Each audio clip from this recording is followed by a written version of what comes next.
Hello students, पुष्प की संरचना में दो चक्र होते हैं, सहायक चक्र और आवश्यक चक्र। सहायक चक्र बाह्य दलपुंज और दलपुंज भाग में बटा होता है और आवश्यक चक्र के दो भाग होते हैं, पुमंग और जायांग, जिसमें से पुमंग क्या होता है, इसका नर भाग होता है और जायांग क्या होता है, इसका मादा भाग होता है। ये जो यहाँ से और यहाँ तक का जो पार्ट है ये क्या है, इसका पुमंग भाग, जिसे हम पुंकेसर भी कहते हैं। ठीक है, पुंकेसर भी इसी को बोलते हैं। ये देखिए यहाँ पर लिखा है पुंकेसर और इसी को हम पुमंग कहते हैं।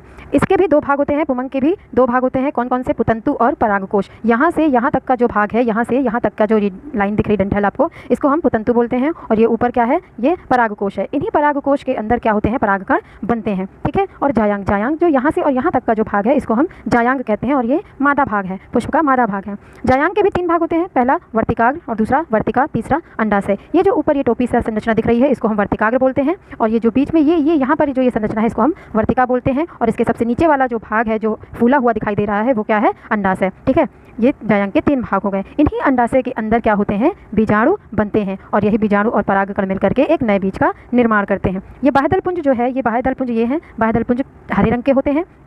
बाह्य दलपुंज, ये बाह्य दलपुंज कैसे होते हैं, हरे रंग के, और दलपुंज कैसे होते हैं, लाल रंग के। ठीक है, ये बाह्य दलपुंज हैं और ये दलपुंज हैं जो लाल कलर के होते हैं। ये मैंने लाल कलर से यहाँ पर बना रखा है। ठीक है, इनका जो काम है बाह्य दलपुंज का, ये क्या होता है, ये इसको कली अवस्था में बनाकर रखता है, कली अवस्था में बनाकर रखता है। और दलपुंज का जो काम होता है ये आकर्षित करने का काम करता है, यानी जो कीड़े मकोड़े होते हैं, जो तितलियाँ होती हैं, जो कीट होते हैं, उनको आकर्षित करने का काम होता है। पुमंग का काम हमको पता ही चल गया है कि पुमंग का जो काम होता है वह उसको नर भाग होता है और वो परागकण का निर्माण करता है और ये मादा भाग बीजाणु का निर्माण करता है और इन दोनों के संलयन से ही हमारा नया बीज बनता है जिससे नए पुष्प का निर्माण होता है। Thank you.